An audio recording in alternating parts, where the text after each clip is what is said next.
Hey guys, so tonight's video I just want to give you all a quick update on the grade I ended up getting for that exam I was upset about a few nights ago. To clarify for those of you that might not remember or because I didn't really explain it well on my last video, the exam was for a master's class I'm taking, Advanced Reinforced Concrete Design.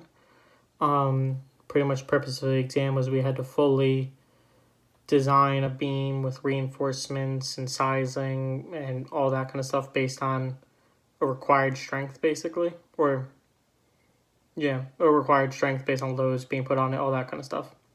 That process usually takes, to fully do it like cleanly with proper checks and all that, it takes about 2 hours, probably hour and a half if you're quick with it, or if you're using an Excel sheet, something like that, it might be a lot faster. But for writing out all the equations, doing the math and everything, probably it's about 2 hours.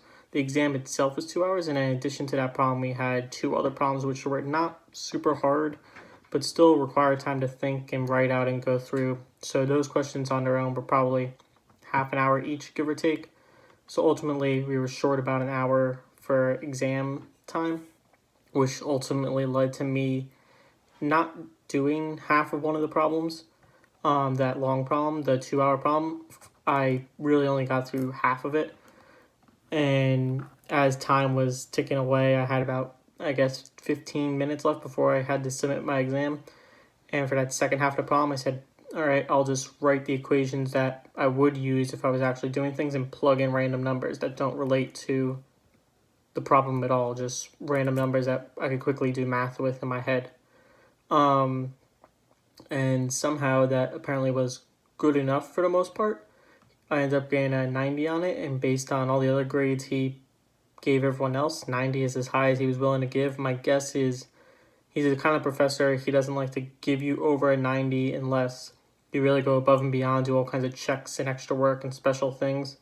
So with that, I'm guessing I was more or less as good as he wanted for the exam, which makes no sense since my numbers didn't line up. My equations weren't really perfect. Like, it just goes to show, I guess, how highly he values the process more than the results. But ultimately, if we're being realistic, I didn't deserve a 90 on that exam. I deserved maybe a 75 if I'm being generous to myself. But nevertheless, I am happy about it. I'm very grateful that he showed mercy on me. I don't know if he recognizes that he showed me an immense amount of mercy, or if he just quickly was checking over all of them and made sure we kind of had a gist of what was going on. But in any case, thought I'd give you guys an update. And with that, I'm going to wrap the video up here. As always, I thank you all for watching, and I'll see you in tomorrow's episode.